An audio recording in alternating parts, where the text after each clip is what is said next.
Hello दोस्तों, स्वागत है आपका हमारे YouTube channel M Lucky Pandey में।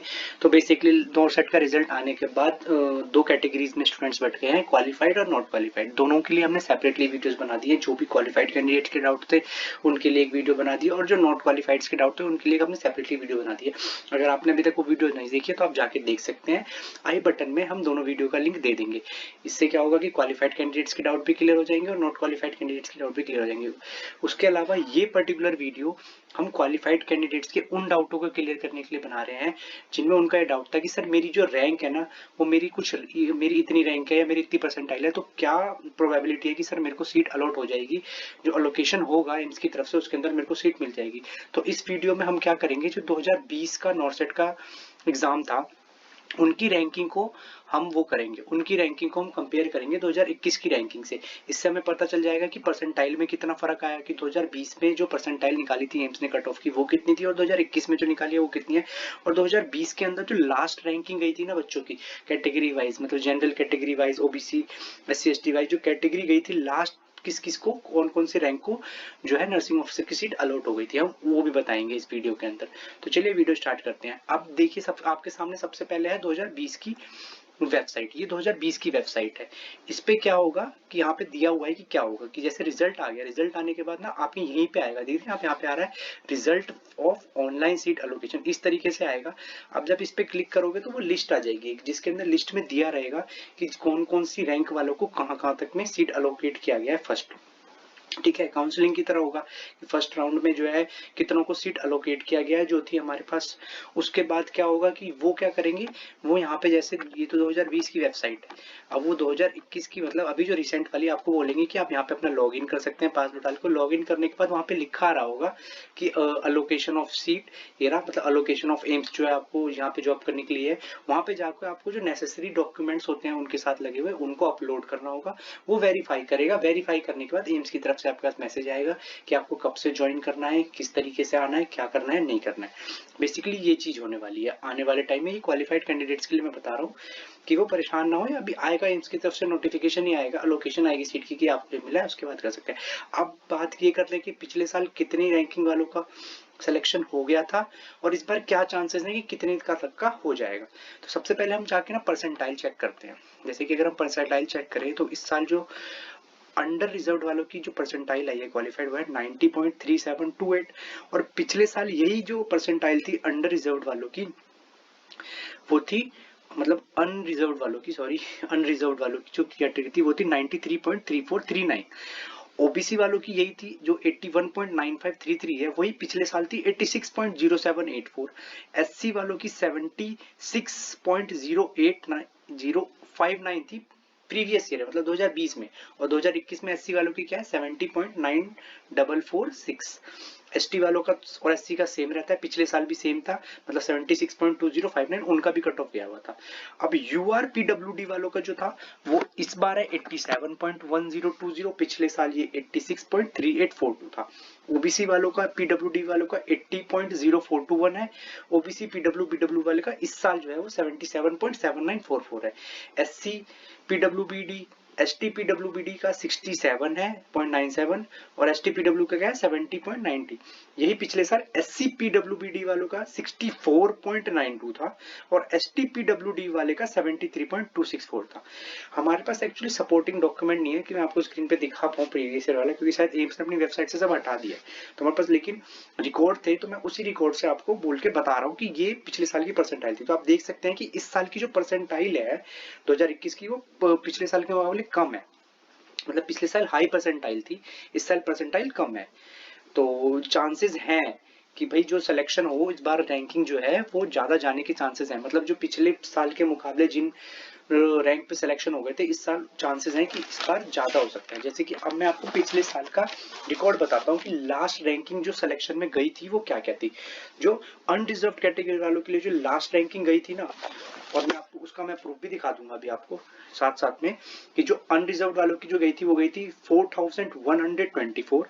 ओबीसी वालों की जो गई थी लास्ट रैंकिंग जिसका हुआ था वो था 5823।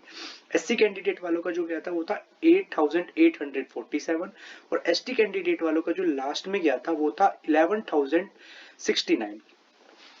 अब इसके अंदर आ जाता है कि एससी पीडब्ल्यूबीडी वालों का जो गया था वो था 12,460 और एसटी पीडब्ल्यूडी वालों का जो गया था वो भी अराउंड 12,470-75 के अराउंड था। और ईडब्ल्यूएस कैंडिडेट वाले जो थे उनका जो कैटेगरी गया था अनरिजर्व के अंदर वो गया था 3,617। तो ये था पिछले साल की लास्ट रैंकिंग थी जो मैंने आपको बताई थी, ठीक है। तो अब क्या होगा कि जैसे कि हम देख सकते हैं 2020 की साइड पे क्या हुआ है, 2020 की साइड से हम अंदाजा लगा सकते हैं कि इस साल क्या होने वाला है। जैसे आपने देखा इसके अंदर साफ साफ दिखा गया कि पहले अलोकेशन ऑफ सीट हुई, कट ऑफ रैंक्स निकाली गई उसकी कि भाई जो रैंक थी इतने रैंक वालों को हमने दे दिया है। उसके बाद क्या होता है कि सीटें वैकेंट रह जाती हैं, सीटें वैकेंट रहने के बाद फिर सबसे पहले तो क्या होगा कि अपलोडिंग द डॉक्यूमेंट्स, मतलब इसके बाद जो सपोर्टिंग डॉक्यूमेंट्स आपको जो 10th के 12th के मार्कशीट, उसका ग्रेजुएशन की मार्कशीट, ये सारी अपलोड करनी होती है, ऑनलाइन ही अपलोड करनी होती है, वो ऑनलाइन ही वेरीफाई होती है और ऑनलाइन ही वेरीफाई करने के बाद आपके पास ज्वाइनिंग का लेटर आएगा। अब रिजल्ट ऑफ उसके बाद क्या होगा कि अगर उसके बाद भी सीट खाली रह जाएंगी ना तो रिजल्ट आएगा सेकंड सीट एलोकेशन का। देख लीजिए आप, इंपॉर्टेंट नोटिस, सेकंड सीट का रिजल्ट आया, ये भी सेकंड राउंड ऑफ सीट का रिजल्ट आया। तो ये इसके बाद अगर इसके बाद भी सीट खाली रहती है तो थर्ड राउंड का भी सीट एलोकेशन आएगा। तो इसलिए होप नहीं खोनी है आप लोगों को, जो क्वालिफाइड कैंडिडेट हैं आपको सबसे पहले तो खुश होना चाहिए कि आप क्वालिफाई करे हैं। बहुत बड़ी बात होती है एम्स जैसे इंस्टीट्यूट्स के अंदर किसी भी बड़े एग्जाम्स के अंदर क्वालिफाई करना, तो आपने इसमें क्वालिफाई किया है।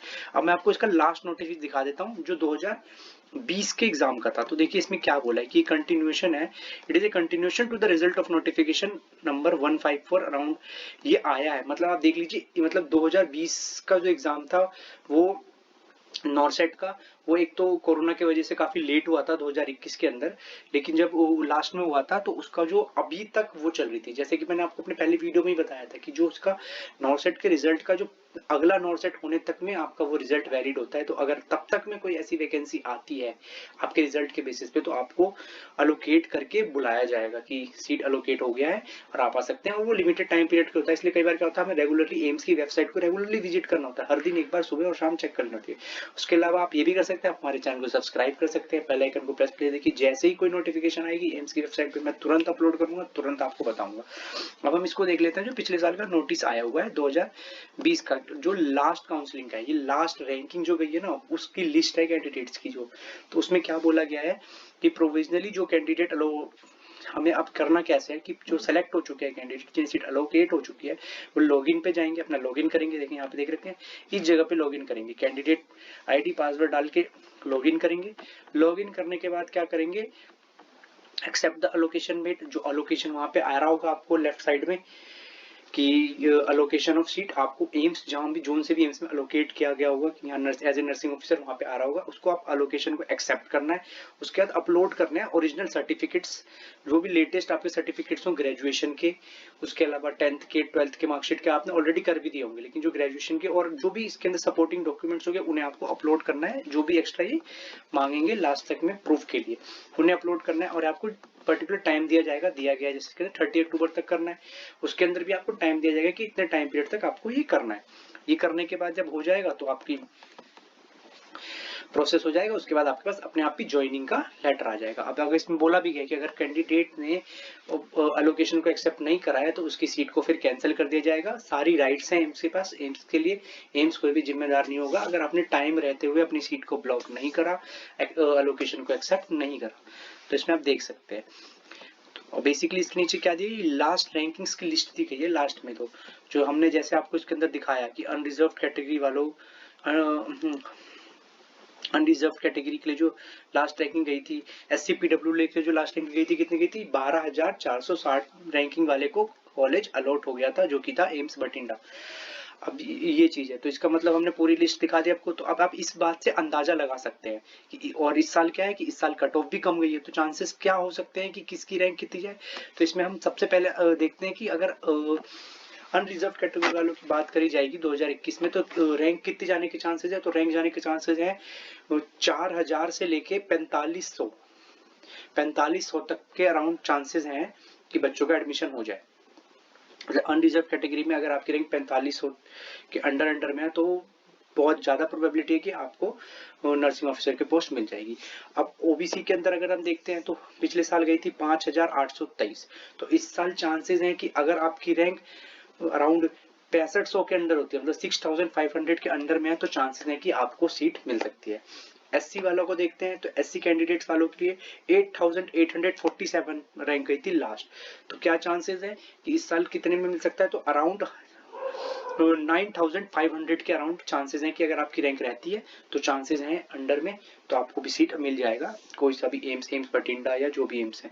अब जो एम्स की जो सीरीज है ना कि मतलब एम्स कौन से एम्स की रैंकिंग फर्स्ट जाती है, कौन से मतलब चांसेस, कौन से रैंक वालों का चांसेस है कि उनका रैंक या उनकी प्लेस जो है, उनका नर्सिंग ऑफिसर की जॉब या प्लेसमेंट जो है वो कौन से एम्स में आएगी, इसके ऊपर अब हम कल वीडियो बना के डालेंगे जिसमें हम आपको पर्टिकुलर एक एक एम्स के बारे में बताएंगे कि इस एम्स की, जैसे एम्स दिल्ली की जो लास्ट रैंक गई थी वो 117 गई थी, या एम्स भोपाल की जो रैंक गई थी वो 506 गई थी। इसके ऊपर हम कल बना के वीडियो डालेंगे, तो आप स्टे ट्यून रहिए जो भी कैंडिडेट है, इससे आपको पर्टिकुलर पता चल जाएगा और अंदाजा भी लग जाएगा कि कौन से एम्स में आपकी रैंकिंग के आने के चांसेस हैं। अब चलते हैं कि पिछले साल एसटी वालों की जो कैंडिडेट की रही थी रैंकिंग वो कितनी रही थी, 11,069 रही थी। तो इस साल जो चांसेस हैं वो है कि जा सकती है अराउंड 12,000 के अराउंड चांसेस हैं कि एसटी कैंडिडेट्स वालों की रैंक जा सकती है। एससी पीडब्ल्यूडी वालों के और एसटी पीडब्ल्यू वाले के जो चांसेस था वो था 12,460 था। तो इस बार बहुत प्रोबेबिलिटी है कि अराउंड 13,000 के अराउंड जाने के चांसेस हैं कि 13,000 के अराउंड अगर आपकी रैंक है अंडर में तो एससी पीडब्ल्यूडी वालों को कॉलेज अलॉट हो जाएगा। और ईडब्ल्यूएस वालों का जैसे पिछले साल रहा था 3,617, तो इस बार चांसेस हैं कि ईडब्ल्यूएस वालों का जो रहेगा वो रहेगा अराउंड, अगर आपकी रैंक जो है 4,000 के अंदर में है या 4,000 है तो आपके चांसेस हैं कि सीट जो है आपको अलॉट हो जाएगा, ये चांसेस रहेंगे। उसके अलावा तो जैसे कि हम जैसे कि हमने देख लिया कि ये प्रोबेबिलिटी बनी रहेगी इसके अंदर कि इतने रैंक वालों को अलॉट हो जाएगा आराम से, कोई दिक्कत कोई परेशानी नहीं आएगी इसके अंदर। तो और इस बार हमने पिछले साल की परसेंटाइल के मुकाबले सर परसेंटाइल भी काफी कम रही है, तो चांसेस है। तो होप करता हूं मैं कि आपको जो ये इन्फॉर्मेशन प्रोवाइड करी मैंने ये आपके काम आएगी, इससे आपको कुछ जो आपके डाउट्स है वो भी क्लियर हुए होंगे। इसके अलावा भी अगर आपको कोई बेसिकली डाउट रह गया अभी भी क्वालिफाइड कैंडिडेट्स के मन में कि सर आगे क्या होगा नहीं होगा, तो आप बता दीजिए, मैं बता दूंगा। बाद में कि कल मैं बेसिकली आपके लिए एक वीडियो लेके ही आऊंगा जिस वीडियो के अंदर मैं पर्टिकुलरली ये बताऊंगा कि जो एम्स दिल्ली है उसकी लास्ट रैंक क्या गई है नर्सिंग ऑफिसर के लिए, या एम्स भोपाल है उसकी क्या गई है, या एम्स जोधपुर की क्या गई है, उससे आपको और पर्टिकुलरली कंसाइज आइडिया हो जाएगा। ये वीडियो लंबी हो जाती है इसलिए मैंने इसके साथ ज्वाइन नहीं करा है, तो इसलिए हम उस वीडियो के अंदर देखेंगे कि पर्टिकुलरली हमारी क्या क्या रैंक रह सकती है, कौन से एम्स में हमारे और रैंकिंग के आने के चांसेस भी हैं, साथ में मेल और फीमेल के बीच में क्या 80-20 का रेशियो रहेगा, किस तरीके से सीटें डिवाइड होगी, वो भी मैं कल उसी वीडियो के अंदर बताऊंगा। तो अगर आपको ये इन्फॉर्मेशन पसंद आई, अच्छी लगी, तो प्लीज एक बार लाइक कर दीजिएगा, शेयर कर दीजिएगा और चैनल को सब्सक्राइब कर दीजिए, ताकि जैसे ही कोई इन्फॉर्मेशन आती है, जैसे ही नोट सेट के बारे में कोई भी सीट एलोकेशन के बारे में और भी कोई चीज नोटिफिकेशन आता है तो तुरंत मैं आपके लिए लेके आऊं, आपको गाइड करूं, आपको बताऊं, ताकि किसी भी चीज में आप पीछे ना रह सकें। तो थैंक यू।